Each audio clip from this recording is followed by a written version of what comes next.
Questions orales, oral questions.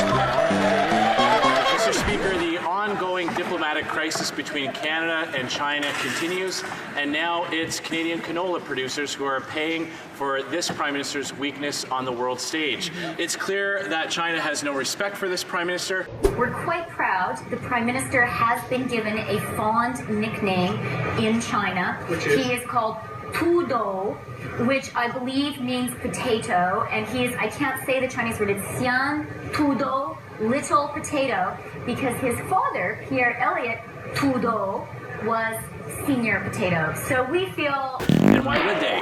After clowning around in India...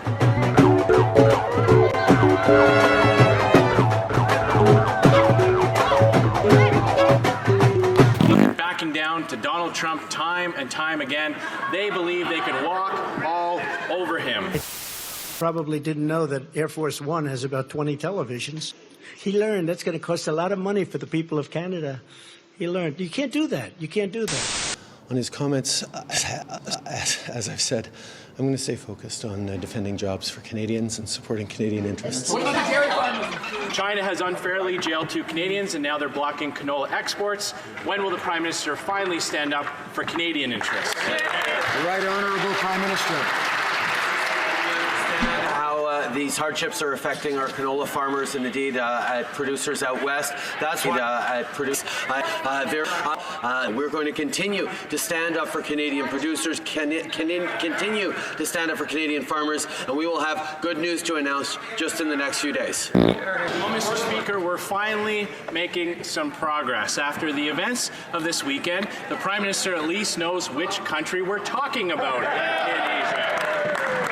But not only is he not standing up for Canadian interests, he's actually bankrolling Chinese foreign policy by supporting the Asian Infrastructure Bank. That's $256 million taxpayer dollars to curry favor with a government that has jailed Canadians for political reasons and is in violation of international trade rules. So why is the Prime Minister using Canadian tax dollars to bankroll the foreign policy of the government of China? Mr. Speaker, as part of the Asian Infrastructure Investment Bank in promoting inclusive global economic growth, we believe in Canadian leadership around the world. Suggesting is that this Prime Minister show some backbone and stand up for Canadians in jail in China.